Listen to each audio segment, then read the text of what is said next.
Bismillahirrahmanirrahim. In previous two lectures, we had discussed the three domain system of classification.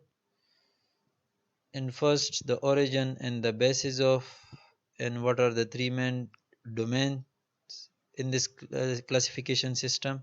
And in the second portion, then we discussed the characteristics of each and every domain in this domain system of classification, यानी अर्किया bacteria और Eukarya के characteristic पढ़े अब हम comparison करेंगे specially अर्किया का, क्योंकि अर्किया as a separate group और एक यूनिक ग्रुप इमर्ज हुआ है इस क्लासिफिकेशन में, क्योंकि पहले वो हम बैक्टीरिया कंसिडर करते थे और वो इमर्ज हुए एक ऐसी यूनिक ग्रुप जिसके बहुत ज़्यादा यूनिक फीचर थे। तो उसकी हम कंपैरिजन करेंगे इन बाकी दो डोमेन्स के साथ। इसमें आप देख सकते हैं इस फर्स्ट अर्कियन बैक्टीरिया मॉर्फोलॉजिकली सिमिलर है, मतलब साइज और शेप में सिमिलर है, लेकिन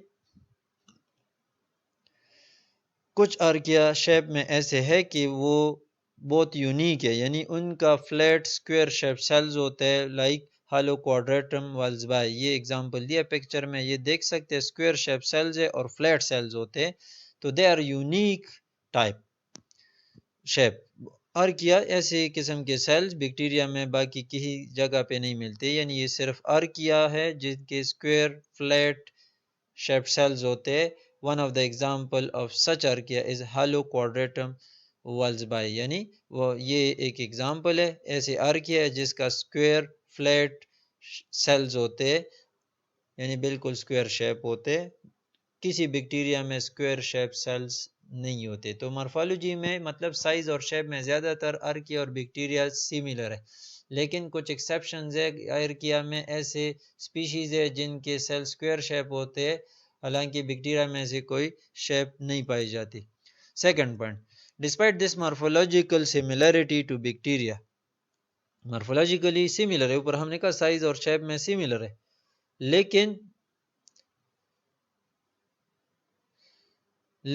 फिर भी बहुत ज़्यादा फीचर ऐसे है लाइक जीन स्ट्रक्चर, मेटाबॉलिक या genes arrangement, gene structure, metabolic pathways, they are more closely related to what eukaryote.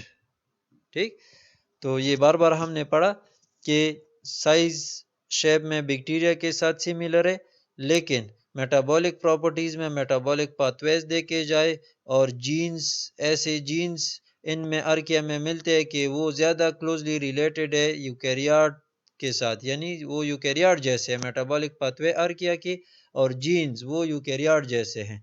तो इसमें फिर एग्जांपल ट्रांसलेशन और ट्रांसक्रिप्शन में जो एंजाइम्स इन्वॉल्व है वो ज़्यादातर यूकैरियोट जैसे हैं।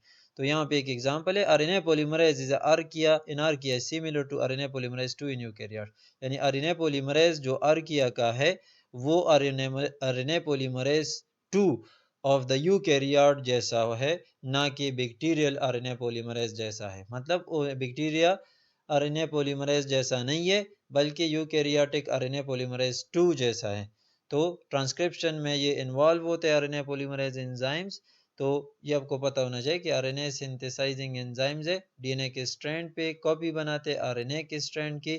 तो आरएनए पॉलीमरेज अर्किया का जो है वो ज़्यादा सिमिलरिटी रखता है यूकैरियोट के आरएनए पॉलीमरेज 2 के साथ, ना कि बैक्टीरियल आरएनए पॉलीमरेज के साथ।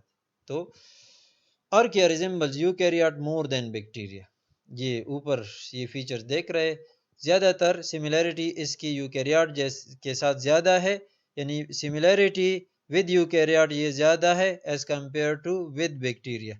ये राइबोसोम वर्क मोर लाइक, तो अर्किया के राइबोसोम और यूकैरियोटिक राइबोसोम तकरीबन सेम पैटर्न और सेम तर्ज से काम करते हैं। बैक्टीरियल राइबोसोम से दोनों के डिफरेंट है, मतलब अर्किया और eukaryotic ribosome they work alike are in the same pattern. Lipid and membranes from archaea are unique, ये दोनों से यूनिक है, वो तो आपको मैंने बताया कि ईथर लिंकेज है अर्किया में ग्लिसरॉल के साथ अटैच, ब्रांच चेन हाइड्रोकार्बन्स होते हैं, और बैक्टीरिया में और यूकैरिया में ईस्टर लिंकेज होता है फैटी एसिड्स के साथ ग्लिसरॉल का। तो इसमें फैटी एसिड्स होते हैं बैक्टीरिया और यूकेरिया में, और ईस्टर लिंकेज के थ्रू अटैच होते हैं, while in archaea ether linkage के through branch and hydrocarbon glycerol के साथ अटैच होते हैं।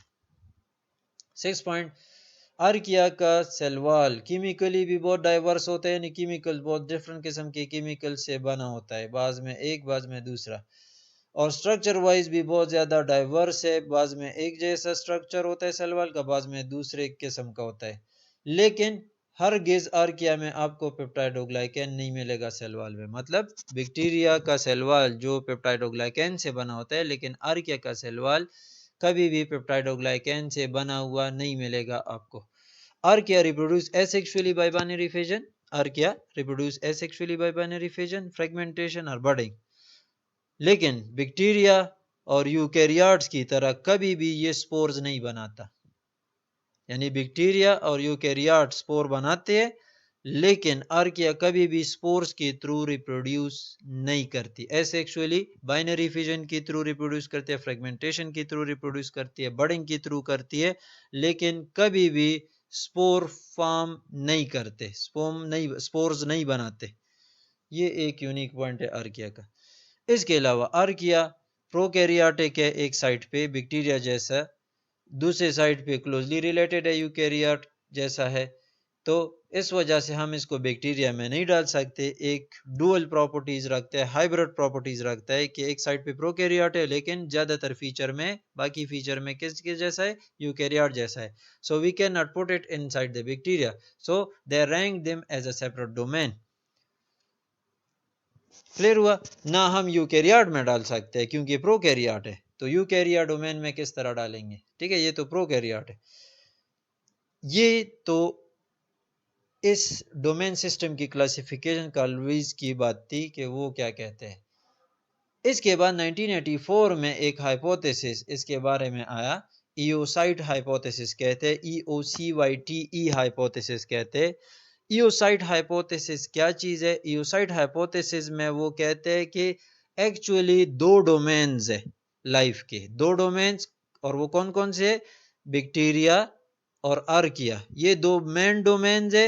ये थर्ड जो कार्लवीज ने बनाया है यूकेरिया, इसको हम सेपरेट डोमेन कंसिडर करने के बजाय जेम्स एलेक ने ये ईओसाइट हाइपोथेसिस प्रेजेंट करके कहा कि there are actually two domains, और उस दो डोमेन्स में अंदर हम यूकेरिया को आर्किया के अंदर रखते हैं, आर्कियल डोमेन के अंदर हम यूकेरिया को इंक्लूड करते हैं, मतलब एज अ सब group inside the domain archaea. क्योंकि उनका मानना है कि यूकेरियोट ओरिजिनेट हुआ है क्रेन आर्कियोटा ग्रुप ऑफ आर्किया से। क्रेन आर्कियोटा ग्रुप को पहले क्या कहते थे? ईओसाइट्स कहते थे। क्रेन आर्कियोटा एक बड़ा ग्रुप है आर्किया का, उस ग्रुप ऑफ आर्किया को पुराना नाम जो यूज करते थे वो ईओसाइट। तो इनके इस हाइपोथेसिस के मुताबिक eukaryote originate from Crenarchaeota group of archaea or eocytes archaea. तो या ईओसाइट किस्म के आर्किया से ओरिजिनेट हुए या आप आर्कियोटा कह सकते हैं, दोनों एक चीज है क्योंकि दोनों सिनोनिम्स है, आर्कियोटा, क्रेन आर्कियोटा और ईओसाइट। तो EOCYTE ईओसाइट हाइपोथेसिस जेम्स लेक ने 1984 में प्रेजेंट किया था, और उसके मुताबिक इसने कहा कि eukaryote should not be considered as a separate domain, but instead of considering it as a separate domain, we can include it inside the archaeal domain, क्योंकि ये एक खास किस्म के आर्किया जिसको पहले ईओसाइट कहते थे और अब इसको क्रेन आर्कियोटा कहते हैं, ये एक्चुअली यूकैरिया जो है, सारे यूकैरियोट ओरिजिनेट हुए है as a descendant from that Crenarchaeota group. इस वजह से तो ये एक हाइपोथेसिस है कि टू डोमेन वो बाज लोग कहते हैं, लेकिन ज्यादातर वैलिड ये थ्री डोमेन हम फॉलो करते हैं क्योंकि यूकैरियोट का स्टेटस अलग, एक बहुत डाइवर्स ग्रुप है ये, तो हम इसको एक डोमेन के अंदर नहीं डाल सकते। मजीद टेबुलेटेड फॉर्म में आगे आप डिफरेंसेस देखेंगे। ये आप देख सकते हैं कि यू बैक्टीरिया का सेल टाइप क्या है, प्रोकैरियोट है। आर्किया का वो आपको पता होना चाहिए, प्रोकैरियोट है। यूकैरियोट्स का यूकैरियोटिक सेल है, cell size 0.5 to 4 micron, 0.5 to ये तकरीबन सेम साइज के ऊपर हमने पढ़ा। और ये तो यूकैरियोट में तो बड़े से बड़े साइज वाले भी होते हैं। सेल वॉल इनका पेप्टाइडोग्लाइकेन से, इनका कभी भी पेप्टाइडोग्लाइकेन से नहीं बना होता, ना स्पेसिफिक केमिकल है कि हम कहें कि बस सब अर्किया में इस किस्म के केमिकल से सेल वॉल बना, डाइवर्स किस्म के केमिकल इन्वॉल्व होते हैं। प्लांट्स और फंजाई में पॉलीसेकेराइड्स, एक में काइटिन और दूसरे में सेलुलोज, दोनों पॉलीसेकेराइड्स है, carbohydrates. First amino acid protein synthesis में, यानी राइबोसोम अगर पढ़ा हो एफएससी में, तो उसमें राइबोसोम जब प्रोटीन बनाता है, पॉलीपेप्टाइड बनाता है, तो ट्रांसफर आरएनए आते हैं और एक एक अमीनो एसिड लेकर आते हैं। तो फर्स्ट अमीनो एसिड आमतौर पे आपने सुना होगा कि मेथ्यूनिन होता है, लेकिन यहाँ पे आपको ये पता होना चाहिए कि बैक्टीरिया में मेथ्यूनिन अपने ओरिजिनल फॉर्म में प्रोटीन में ऐड नहीं होता, बल्कि इट इज़ फॉर्माइल मेथ्यूनिन जो फर्स्ट अमीनो एसिड होता है हर बैक्टीरियल प्रोटीन का। बाकी दो में, अर्किया में और यूकैरियोट में, ये मेथ्यूनिन ही होता है, यानी थोड़ा सा मॉडिफाइड होता है मेथ्यूनिन, फॉर्माइल मेथ्यूनिन होता है। डीएनए इसमें सर्कुलर, इसमें भी सर्कुलर प्लाज्मिड होते हैं, इनमें लीनियर होते हैं, रेयरली प्लाज्मिड होते हैं। हिस्टोन्स वो प्रोटीन, वो बेसिक प्रोटीन जो डीएनए के साथ मिलके क्रोमोसोम बनाते हैं, न्यूक्लियोसोम बना के उसकी कंडेंसेशन में यूज होते हैं histones. Histone 1, 2, 2A, 2B, 3H3 and H4। तो हिस्टोन्स यू बैक्टीरिया में नहीं होते, आर्किया और इस दोनों में होते। तो ये भी एक सिमिलरिटी इसके साथ, ऑर्गेनेली इसमें नहीं होते, यानी मेम्ब्रेन बॉन्डेड ऑर्गेनेल इन दोनों में नहीं होते और इसमें मौजूद होते। राइबोसोम इन दोनों का 70s, इसका 80s। ज्यादातर मल्टी सेलुलर, तो ये दोनों तो मल्टी सेलुलर नहीं होते, एक्चुअली ये मल्टी सेलुलर होते हैं यूकैरियोट। मेम्ब्रेन लिपिड्स वो वही बात है, इसमें ईस्टर लिंक और यूकैरियोट में भी ईस्टर लिंकेज होती है, इनमें ईथर लिंकेज होता है। फोटोसिंथेसिस विद क्लोरोफिल, इसमें भी क्लोरोफिल होता है बैक्टीरिया में और यूकैरियोट में भी। आर्किया में कभी भी क्लोरोफिल आपको नहीं मिलेगा। ग्रोथ अबव 80 डिग्री सेल्सियस, ये दोनों ग्रो कर सकते हैं, बस बैक्टीरिया है और आर्किया है वो हमने पढ़ा। यूकैरियोट ज़्यादातर ग्रो नहीं कर सकते 80 डिग्री सेल्सियस से ऊपर। ऑपेरांस क्या है? जीन्स के अरेंजमेंट। जीन जब 3-4 जीन एक दूसरे के पीछे लगे हो और एक दफ़ा ट्रांसक्रिप्शन शुरू होती है, तो 3-4 जीन की ट्रांसक्रिप्शन होते हैं इकट्ठे, और एक ओपेरान उसको ऑपरेट करता है। मतलब एक स्टार्ट में एक प्रोमोटर होता है, रेगुलेटर रीजन होता है, अगर वो एक्सप्रेस करता है तो 3-4 जीनों के ट्रांसक्रिप्ट बनते हैं, मतलब मैसेंजर आरएनए इकट्ठी बनती है। अगर नहीं एक्सप्रेस होते तो एक जीन भी उस ओपेरान का एक्सप्रेस नहीं हो सकता। तो इसको ओपेरान कहते हैं, combination of genes that is regulated is a single unit. अगर ट्रांसक्राइब होता है तो इकट्ठे, अगर ट्रांसक्राइब नहीं होता, रिप्रेस होता है, सप्रेस रहता है, तो कोई भी उस 3-4 जीन में जो कंसेक्यूटिव पड़ा है कोई भी एक्सप्रेस नहीं हो सकता। Capping and polling A tail of messenger RNA. Capping ये पोस्ट ट्रांसक्रिप्शन मॉडिफिकेशन, अगर एफएससी वाला याद हो, मैसेंजर आरएनए को प्रोटेक्ट करने के लिए आखिर में पॉली एडिनाली टेल लगाते हैं और स्टार्ट में 7 मीथाइल जीटीपी का कैप लगा देते हैं। तो इन दोनों में पोस्ट ट्रांसक्रिप्शन मॉडिफिकेशन, प्रोकैरियोट में ऐसा कोई कंसेप्ट नहीं है, यूकैरियोट में होता है। ट्रांसक्रिप्शन फैक्टर जो ट्रांसक्रिप्शन को स्टार्ट करते हैं या बंद कर देते हैं, तो ये इनिशिएशन फैक्टर और टर्मिनेशन फैक्टर ये बैक्टीरिया में होते हैं और यूकैरियोट में होते हैं, लेकिन आर्किया में नहीं होते। मेथानोजेनेसिस सिर्फ आर्किया में होते हैं, बाकी दो में नहीं होते। वो मैंने बताया मेथानोजेनेसिस क्या मतलब, मीथेन जनरेशन। नाइट्रिफिकेशन इनमें बैक्टीरिया में होते हैं, बाकी दोनों में नहीं होते। Entrance and transfer RNA. Entrance the non coding region in RNA, उसको इंट्रान के, जीन का वो रीजन जो कोई अमीनो एसिड कोड नहीं करता, कोई फंक्शनल यूनिट कोड नहीं करता, तो उसको हम इंट्रांस कहते हैं। तो ट्रांसफर आरएनए में इंट्रांस इसमें एब्सेंट होते हैं बैक्टीरिया में और आर्किया, और इसमें मौजूद होते हैं। इंट्रान एंड मैसेंजर आरएनए इन दोनों में एब्सेंट होते हैं, सिर्फ यूकैरियोट में मौजूद होते हैं। क्लियर? ये तो हुआ ये भी। नेक्स्ट, नाइट्रोजन फिक्सेशन, इसमें इस दोनों में होता है, इसमें नहीं होता। क्लियर? कीमोलिथोट्रॉफी, केमिकल से अपने लिए और कम्प्लेक्स ऑर्गेनिक मटेरियल बनाना और उसको एज अ कार्बन सोर्स और एनर्जी सोर्स और इलेक्ट्रॉन सोर्स यूज करना, इसको कीमोलिथोट्रॉफी कहते हैं। यू कैन स्किप दैट अगर आप नहीं समझ, लेकिन it's very easy.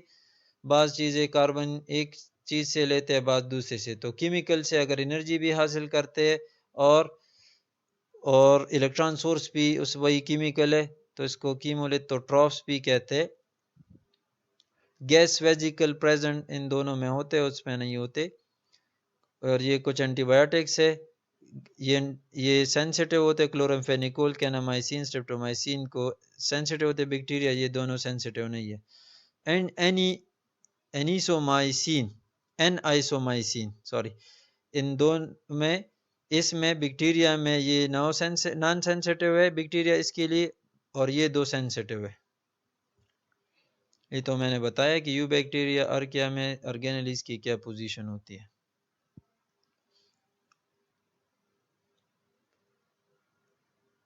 DNA molecular feature में क्या फ़र्क है?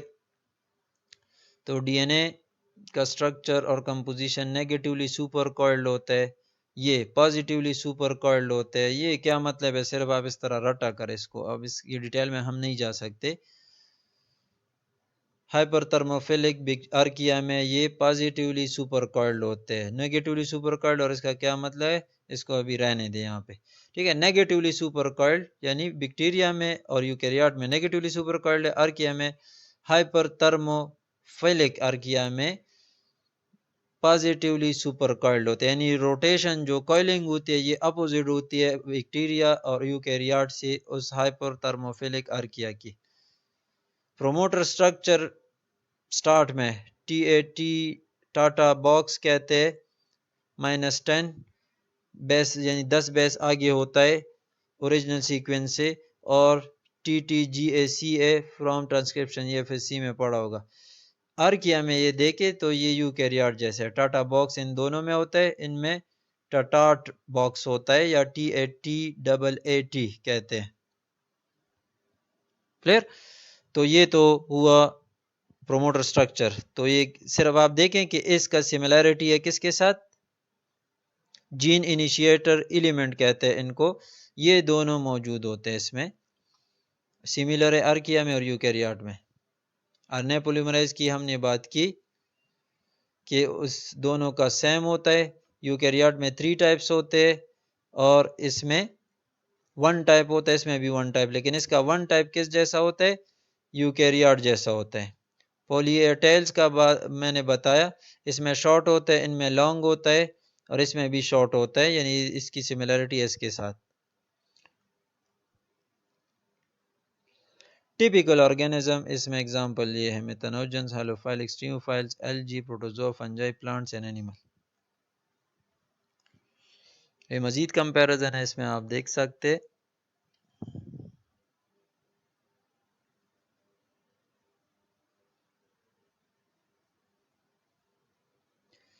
ये ट्री डायग्राम है, जो मेन ग्रुप्स आते हैं, शो कर रहे हैं कि माइटोकॉन्ड्रिया, इंडोसिम्बियोसिस, ये फिर मैं बताऊंगा नेक्स्ट फ्यू लेक्चर्स में। ओरिजिन ऑफ माइटोकॉन्ड्रिया, यानी ये एक बैक्टीरियल सेल था जो इनगल्फ कर गया एज अ सिम्बियंट, अंदर रहने लगा एक यूकेरियोटिक सेल में। और इस तरह एक और बैक्टीरिया जो फोटोसिंथेटिक थी वो एज अ एंडोसिम्बियंट रहने लगी एक दूसरे प्रोकैरियोटिक सेल में, और इसी से यूकेरियोटिक सेल बना है। ये एक और डिटेल डायग्राम जिसमें ग्रुप्स, ये फर्स्ट 3 डोमेन्स और फिर उसके सब डिविजन। यूकेरियोट आप देख सकते हैं बहुत डिस्पर्स है, प्लांट्स है, ये एनिमल्स है, ये फंजाई है, ये प्रोटिस्ट है। ये मजीद एक और स्केच, तो सब तकरीबन एक है, आपके लिए जो आसान हो वो फॉलो कर सकते हैं। ड्रॉबैक्स ऑफ 3 डोमेन सिस्टम, क्या ड्रॉबैक्स है, वीक पॉइंट्स है। तो वीक पॉइंट्स तो उस टाइम पे थे, अब आहिस्ता आहिस्ता उसको ख़त्म किए गए हैं। वीक पॉइंट्स क्या थे कि एक तो ज़्यादातर सिस्टमेटिक्स ये मानने को तैयार नहीं थे कि इतने छोटे से मालिक्यूल के बेस पे हम इतने बड़े क्लासिफिकेशन को चेंज करेंगे और एक्सेप्ट करेंगे। तो उस टाइम पे ज़हनी तौर पे वो तैयार नहीं थे। बाद में आहिस्ता आहिस्ता सेटल हुआ और उन्होंने एक्सेप्ट करना शुरू कर दिया। तो एक कि ऑर्गेनिज्मिक लेवल पे हम आइडेंटिफिकेशन करते हैं, ग्रुपिंग करते हैं, फुल ऑर्गेनिज्म के कैरेक्टर लेते हैं, ना कि सेलुलर लेवल के कैरेक्टर। तो 16s राइबोसोमल आरएनए या दूसरे मालिक्यूल, ये तो सेलुलर फीचर्स है, ये तो फुल ऑर्गेनिज्म को रिप्रेजेंट नहीं करते, उनका एक एतराज ये था। One question was how to deal, इसकी वजह से दूसरा क्वेश्चन क्या था, जो मैंने यहाँ पे ड्रॉबैक्स हुई, एक जो मैंने वर्बल बताया ये भी प्रॉब्लम थे कि बाज टैक्सोनॉमिस्ट इसको मानने के तैयार नहीं थे कि इतने छोटे मालिक्यूल की वजह से हम इतने बड़े क्लासिफिकेशन को रिजेक्ट करके या मॉडिफाई करेंगे, इतना बड़ा फैसला करेंगे। तो उसमें दो क्वेश्चन थे, एक क्वेश्चन इस ये रह गया, यानी जिन्होंने एक्सेप्ट किया तो वो तो ठीक है, लेकिन जो शॉर्टकमिंग्स थे, जो पॉइंट इन्होंने एक्सप्लेन नहीं किए थ्री डोमेन सिस्टम ने, वो थे किंगडम्स ऑफ यूकेरिया की, यूकेरिया के अंदर जो 4 किंगडम है उसका क्या होगा, वो स्टिल एज अ किंगडम हम कंसिडर करेंगे, इसके बारे में कार्लवीज और उसकी टीम ने कुछ नहीं कहा, ये एक क्वेश्चन मार्क। दूसरा, प्रोटेस्ट का स्टेटस क्या है, ठीक है, यानी प्रोटेस्ट एक बहुत डिस्पर्स ग्रुप है, वो ऑलरेडी एक मसला था रॉबर्ट वेटाइकर के लिए भी, और यहाँ पे भी इसी तरह एक प्रॉब्लम रह गया कि या इसको हम किंगडम कंसिडर करें या हम इसको अंदर डाल ले किसी फाइलम में या क्या, इसकी फाइलोजेनी का पता नहीं था एग्जैक्ट, बिकॉज मालिक स्टडी शो मैनी, क्योंकि इसके इस थ्री डोमेन सिस्टम में इन्होंने जिन प्रोटेस्ट से आरएनए ली थी, तो इसमें बहुत ज्यादा बड़े बड़े ग्रुप्स बने ट्री में, इवोल्यूशनरी ट्री में, तो उसकी वजह से ये आप देख सकते हैं इसमें, ये देखिए क्रोमेस्टा, अमीबास, ओमाइकोट्स, सीलियर्स, तो ये बड़े बड़े ग्रुप्स, इसका क्या है, इसको हम आया अलग-अलग फाइलम कहें या क्या कहें, ये तो प्रोटेस्ट के ग्रुप्स है, तो एक्चुअली ये नहीं एक separate line of evolution protest नहीं दे रहा था, बहुत मल्टी लाइंस में डिवाइड हो रहा था, तो ये एक मसला था प्रोटेस्ट पे की पोजीशन पे question, so it puts a question mark on the status of protist as kingdom, के प्रोटेस्ट किंगडम है या क्या चीज है, ये एक मसला पेश आ रहा था, यानी एक वीक पॉइंट्स रह गया इस डोमेन सिस्टम का, क्योंकि इन्होंने इसके बारे में कुछ नहीं कहा और इस पे खामोश रहे। Later on, some of these questions were answered up to some extent by further analysis and modifying the subgrouping in eukarya.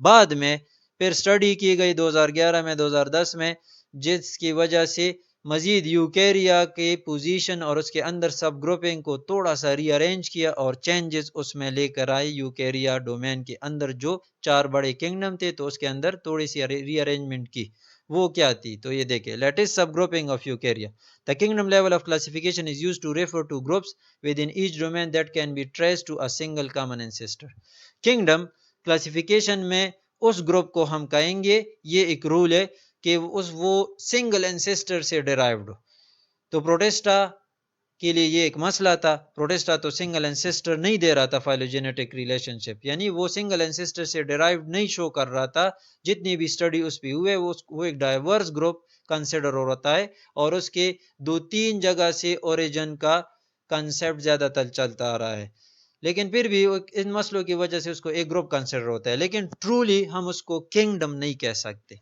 तो इस वजह से the kingdom level of classification is used to refer, kingdom level उस group को हम kingdom कहेंगे जिसका common single ancestor हो, तो प्रोटेस्ट का तो सिंगल एंसेस्टर नहीं है, three kingdom within Eukarya, यानी जितनी भी स्टडी जेनेटिकल हुई है तो बहुत ज्यादा बड़े बड़े ग्रुप्स, अभी मैंने ट्री में आपको दिखा दिए, तो सेपरेट ग्रुप्स के फॉर्म में ट्री बनी है प्रोटेस्ट की, सिंगल लाइन से ओरिजिनेशन उसका कभी भी यानी शो नहीं हुआ, जिस तरह डोमेन में सिंगल लाइन से लाइफ ओरिजिनेट हुए, डोमेन बहुत ज्यादा बड़े बड़े ग्रुप्स में स्प्लिट हो जाता है जेनेटिकली जब उस पर स्टडीज की जाती है, तो ये क्वेश्चन मार्क है कि इसको फिर हम किंगडम क्यों कहे, कि अगर इसका सिंगल एंसेस्टर से ओरिजिन नहीं है, so three kingdom within, तो इस लिहाज से within eukarya are usually considered valid, इस लिहाज से प्रोटेस्टा तो उस पर क्वेश्चन मार्क आ गया, सिर्फ ये 3 किंगडम फंजाई, प्लांटी और एनिमिलिया ये वैलिड कंसिडर होते हैं इस डेफिनेशन के मुताबिक, यानी ये वैलिड है, ये ठीक है एज अ किंगडम,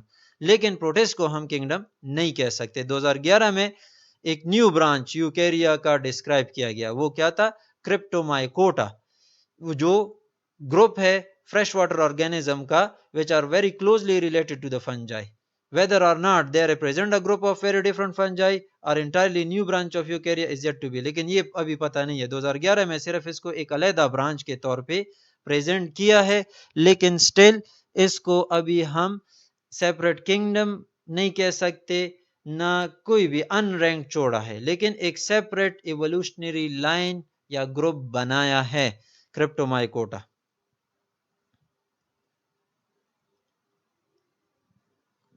ठीक है, तो यहाँ तक। फिर क्रिप्टोमाइकोटा के बारे में मैं आपको थोड़ा सा ब्रीफ करूं।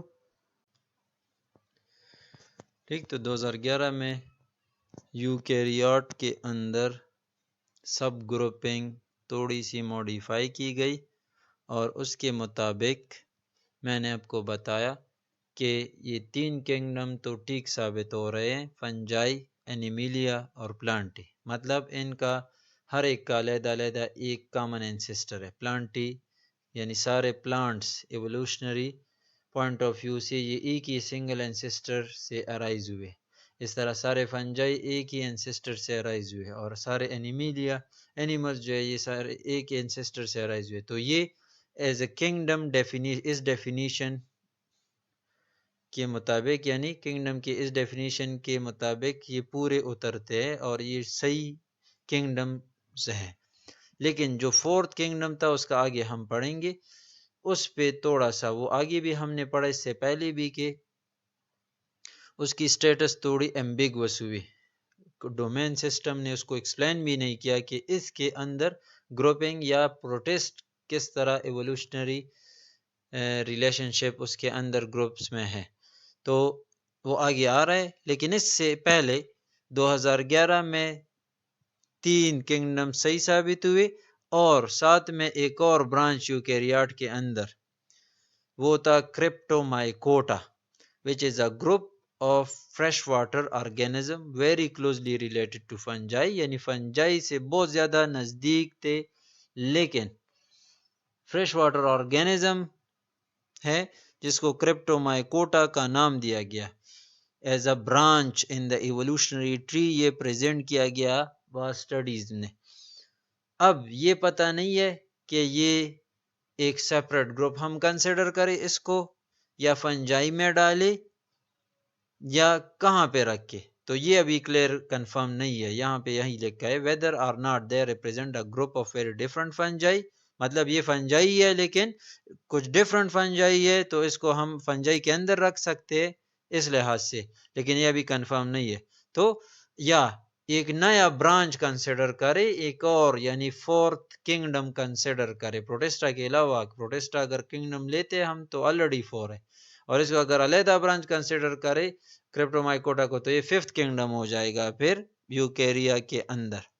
तो अभी ये कंफर्म नहीं है कि इसको एक सेपरेट ब्रांच के तौर पे इस्तेमाल करे, कंसिडर करे, या इनसाइड द फंजाई इसको डाल दे, लेकिन एक separate branch evolutionary tree of life में इसको रिप्रेजेंट किया गया। दूसरा जो आगे आप देखेंगे, इस डायग्राम को थोड़ा सा देखें, ये तो ये यूकैरियोट है, यही हम डिस्कस कर रहे हैं। ये तो वही जो डोमेन आर्किया है और डोमेन यू बैक्टीरिया है, कलर्स आप देख सकते हैं। ये कॉमन एंसेस्टर है लाइफ के ट्री का जो बेस है। इसको मैं एक्सप्लेन करूंगा आगे थोड़ा सा, लेकिन पहले कि प्रोटेस्ट के 6 ग्रुप्स, ये एक एक branch, 1 group, 2nd group, 3rd group और ये 4th ग्रुप। ठीक, और 4th में फिर ये 2 मैन यानी 6 ग्रुप। 6 ग्रुप मैन कंसिडर होते हैं प्रोटेस्ट के, 6 प्रोटेस्ट सुपर ग्रुप जैसे हम कहते हैं, यानी 1 2 3 4 5 6। ये branch of tree represent every super group 1 2 3, यानी ये एक्चुअली एवोल्यूशनरी ट्री है, आम प्लांट ट्री नहीं है, एवोल्यूशनरी ट्री। और हर ब्रांच आपको एक separate line of evolution show करता है। मेन लाइन ऑफ एवोल्यूशन से एक नया सब ग्रुप, एक नया ग्रुप, एक नया ग्रुप, इस तरह ग्रुप्स अराइज हो रहे हैं। ठीक, तो क्रिप्टोमाइकोटा की जो हमने बात की वो यहाँ पे आप देख सकते हैं कि यहाँ पे ये एनिमिलिया और फंजाई का जो बेस है वो अलहदा हुआ और उससे 3 सब ब्रांचेस ओरिजिनेट हुए, 3 सब डिफरेंट ग्रुप्स ओरिजिनेट हुए, एनिमिलिया, फंजाई, क्रिप्टोमाइकोटा। इनकी पोजीशन अभी कंफर्म नहीं है, तो या तो हम इसको फंजाई में डाल सकते हैं, लेकिन as a separate group genetically और बहुत ज़्यादा फीचर्स की वजह से इसको अलहदा एक ग्रुप कंसिडर किया है। बाकी प्लांटी कंफर्म है, फंजाई कंफर्म है और एनिमिलिया के सारे ई के एंसेस्टर से, यानी दिस ब्रांच इट मीन्स कि सिंगल एंसेस्टर से अराइज हुआ। फंजाई सारे इसके इस बेस पे, ये जो है सिंगल एंसेस्टर से सारे फंजाई अराइज है। और इस तरह क्रिप्टोमाइकोटा ये एक नया ग्रुप ऐड किया गया है। इस तरह ये जो ब्रांच है यहाँ पे आप देख सकते हैं, मेन लाइन ऑफ एवोल्यूशन है, प्लांट्स तक इसके एवोल्यूशन होती है। यानी यहाँ पे सारे प्लांट्स, फर्स्ट प्लांट ओरिजिनेट हुआ और it leads into all the recent और मॉडर्न वर्ल्ड, या जो आजकल मौजूद प्लांट्स है ये सब ओरिजिनेट हुई वहाँ पे। ठीक, यहाँ पे ये जो साइड ब्रांचेज है नीचे की तरफ, these are protist groups, 6 protist super groups हम कहते हैं उसको। ये आगे हम फिर प्रोटेस्ट के या प्रोटोजोआ के क्लासिफिकेशन में पढ़ेंगे। यहाँ पे सिर्फ आप इतना है कि प्रोटेस्ट के अंदर 4 बड़े इवोल्यूशनरी लाइंस या 4 बड़े सुपर ग्रुप्स आजकल बनाए जाते हैं। तो सॉरी 4 नहीं, 6 सुपर ग्रुप्स बनाए जाते हैं। ठीक है, प्रोटेस्ट में, ओवरऑल प्रोटेस्ट में 6 सुपर ग्रुप्स बनाए जाते हैं। 6 सुपर ग्रुप्स मीन कि दे आर जेनेटिकली डिफरेंट और एवोल्यूशनरी पॉइंट ऑफ व्यू से एक दूसरे से डिफरेंट ओरिजिन रखते हैं। यानी ये एक यहाँ पे अराइज हो रहा है, दूसरा यहाँ पे, तीसरा यहाँ पे, तो ये इसकी मॉडर्ननेस, तो यहाँ पे जो अराइज हुआ ये प्रोमेटिव प्रोटेस्ट होंगे। यहाँ पे जो अराइज हो रहा है ये मॉडर्न प्रोटेस्ट होंगे, एवोल्यूशनरी प्री हिस्टोरिक लाइफ के, यानी कितने साल पहले ओरिजिनेट हुए। तो ये सब बहुत पहले ओरिजिनेट हुए, फिर उसके बाद ये, फिर उसके बाद सबसे रिसेंट ये प्रोटेस्ट ग्रुप्स ओरिजिनेट हुए। तो ये बात यहाँ पे कह रहे हैं। Another set of 6 lineage called super groups. Super groups कौन से? प्रोटेस्ट के। Includes all single cell eukaryotes. ये सुपर ग्रुप जो आप यहाँ पे देख रहे हैं, ये 1 2 3 4 5 6, ये 6 super groups actually unicellular eukaryotes है, जिसमें अमीबा, पैरामीशियम, मोलॉक्स, यानी पुराना जो टर्म हम यूज करते थे प्रोटेस्ट का, वही यानी हम आजकल 6 सुपर ग्रुप्स में कन्वर्ट करते हैं, कंसिडर करते हैं। This set of lineage was formally designated as single kingdom. यही 6 सुपर ग्रुप्स को पहले हम क्या कहते थे? किंगडम प्रोटेस्टा कहते थे। लेकिन आजकल ये वर्ड यूज नहीं होता। This kingdom protista designation has been discarded, इसको खत्म किया गया आजकल। यानी इसको हम किंगडम प्रोटेस्टा नहीं कहते। प्रोटेस्टा एक बस पुराना टर्म है, यूज करते हैं पुराने क्लासिफिकेशन में, लेकिन आजकल इस वर्ड को एज अ किंगडम कंसिडर नहीं किया जाता और ये कंसेप्ट खत्म हुआ है। And should not be used in this formal sense because it represent multiple lineage. वो मैंने बताया कि protest single line of evolution represent नहीं करता। ये देखिए हर एक अलहदा ओरिजिनेट हुई, यहाँ पे अलहदा, इसका अलहदा एंसेस्टर, इसका यानी यहाँ से फर्स्ट इस इसका एंसेस्टर होगा इस ब्रांच का, इस तरह इसका इसका अपना अपना यहाँ पे एंसेस्टर्स है, इसके बेस पे यहाँ पे अपना एंसेस्टर, इसका अपना एंसेस्टर, इसका अपना एंसेस्टर। तो इस वजह से ये कंसेप्ट खत्म हुआ। प्रोटेस्टा वर्ड आजकल यूज नहीं करते। 4 of the 6 protist super group contain animal like organism. इस 6 में से 4 ग्रुप्स ऐसे हैं कि उसको हम एनिमल लाइक प्रोटेस्ट कहते हैं आजकल, क्योंकि उनमें ज्यादातर फीचर एनिमल लाइक होते हैं। बाकी दो जो है वो प्लांट लाइक प्रोटेस्ट है या कुछ और ऑर्गेनिज्म जैसी फीचर्स भी होते हैं। तो 6 में से 4 ग्रुप्स इस super groups of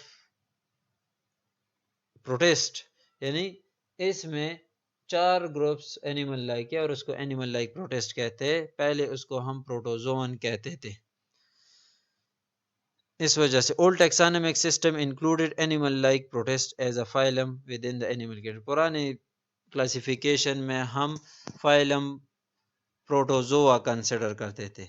animal like protest का दूसरा नाम क्या है? पुराना प्रोटोजोआ है। तो प्रोटोजोआ को हम पहले एज अ फाइलम कंसिडर करते थे एनिमल किंगडम के अंदर, लेकिन ये ट्रेडिशनल यूज है आमतौर पे, क्योंकि इनके अंदर फीचर ज्यादातर एनिमल के होते हैं। इस वजह से हम एनिमल्स के कोर्सेज में, सॉरी जोलॉजी के कोर्सेज में इसको डिस्कस करते हैं एनिमल्स के साथ। वरना strictly speaking systematically they are not animals, they are animal like protist actually. ये ट्री डायग्राम है मॉडर्न 3 लीनेज ऑफ लाइफ। ठीक है, इसमें 2-3 चीजें, एक तो मैंने बस ये डाइवर्ज हुई, फर्स्ट डाइवर्जेंस 2 ब्रांचेज में। ठीक है, एक इट लीड्स इनटू डोमेन यूबिक्टीरिया, ये जो पिंक कलर, और ये जो आगे कॉमन एंसेस्टर था जिससे बाद में आर्किया ओरिजिनेट हुई और फिर यूकैरियोट ग्रीन कलर के ये पोर्शन ट्री का ये फर्स्ट यहाँ पे यूकैरियोट था और ये फर्स्ट आर्किया थी और ये फर्स्ट बैक्टीरिया थी ये कॉमन एंसेस्टर है यानी लाइफ सब एक जैसे थे तकरीबन यहाँ पे दो में बाइफरकेट हुए क्लियर यहाँ पे फिर आर्किया में बाइफरकेशन हुई डाइवर्जेंस हुई ये जो डॉटेड लाइन है इसको हॉरिजेंटल जीन ट्रांसफर कहते हैं एक वर्टिकल जीन ट्रांसफर होते हैं वीजीटी कहते हैं और एक हॉरिजेंटल जीन ट्रांसफर कहते हैं वर्टिकल जीन ट्रांसफर इसको कहते हैं कि जनरेशन से दूसरे जनरेशन में जेनेटिक मटेरियल और कैरेक्टर्स वगैरह ट्रांसफर होना यानी माँ बाप से बच्चा पैदा होता है उस बच्चे से फिर उसके बच्चों में जेनेटिक मटेरियल और इस तरह कैरेक्टर ट्रांसफर होते हैं इसको वर्टिकल जीन ट्रांसफर कहते हैं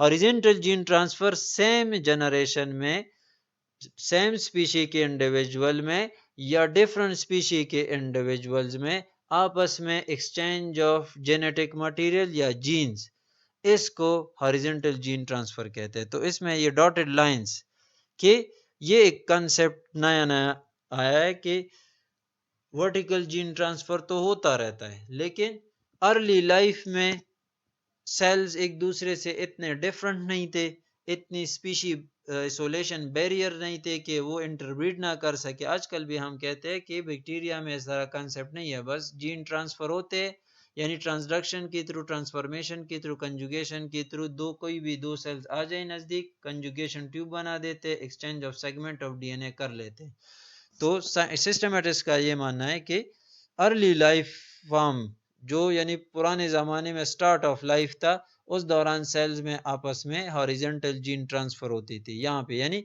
यहाँ के सेल्स के हॉरिजॉन्टल जीन ट्रांसफ़र यहाँ पे इस तरह तो horizontal gene transfer between different groups also causes the evolution and causing them to have a mixture of character ये आप देख सकते हैं horizontal gene transfer so ribosomal RNA sequence suggests that three domains of life can be traced to a common ancestry between 3.5 and 2.5 billion year ago ये मैंने आपको बताया यानी 2.5 से लेके 3.5 बिलियन ईयर अगो पहले कॉमन एंसेस्टर लाइफ का था horizontal gene transfer dash line ये कि यहाँ के जो ऑर्गेनिज्म थे ये भी रह रहे थे फिर और ये भी रह रहे थे तो इनमें आपस में कुछ जीन्स वगैरह इनसे इसमें और इससे उसमें और इस तरह यहाँ की बैक्टीरिया है आर्किया के साथ कुछ जीन ट्रांसफ़र करवा के मिक्सचर ऑफ और शेयरिंग ऑफ जीन्स जो आजकल हमें मिलते हैं कुछ सेम तो वो इस वजह से मौजूद है कि क्योंकि हॉरिजॉन्टल जीन ट्रांसफ़र पहले बहुत हुआ करता था आजकल उस रेट से नहीं होता क्योंकि पहले रिप्रोडक्टिव आइसोलेशन बैरियर ज़्यादा इस्टेब्लिश नहीं होते थे स्पीशी के दरमियान और इस वजह से वो आसानी के साथ frequently segments of DNA share करते एक्सचेंज करते एक दूसरे के साथ साइड बाय साइड मतलब सेम जनरेशन के HGT continue today but is less common. Within the eukarya there are probably 6 lineage of protist and 3 groups that are traditionally considered kingdom. वो 3 group कौन से Animalia, fungi and plantae. Clear? 6 group कौन से ये protist आके Members of each of these kingdom are theoretically traceable to a single ancestor. इस वजह से kingdom कहते हैं वो मैंने बता दिया क्यों kingdom एक valid kingdom कहते हैं कि एक ancestor तक इसको हम पीछे जाके स्टडी करते हैं कि they evolved from common ancestor. These kingdom are the Animalia, fungi and plantae. The Cryptomycota is a group of fungus-like organisms that are either very different from other fungi or make up an entirely new branch of the eukaryotic tree. ये green portion आप देखिए पहले 4 बड़े group हम लिखते थे Animalia fungi Plantae और Protista आज देखिए इसमें कितने मेन ब्रांचेज है ग्रुप्स है एनिमिलिया फंजाई प्लांटी जो अब भी वैलिड किंगडम है लेकिन क्रिप्टोमाइकोटा ये क्वेश्चन मार्क है कि इसकी क्या पोजीशन होगी और ये 6 बड़े ब्रांचेस जो प्रोटेस्ट के अंदर शो कर रहे हैं तो या तो यूकेरियाट में 1 2 3 4 और 6 10 किंगडम होने चाहिए अंदर अगर क्रिप्टोमाइकोटा को भी किंग लेकिन still it is not confirmed ये पता नहीं है तो ये लेटेस्ट ट्री है लाइफ के एवोल्यूशनरी ट्री ठीक तो 3 मेन लाइंस है 1 2 और 3 दैट्स इट और ये वो पहली वाली ट्री और ये लेटेस्ट ट्री।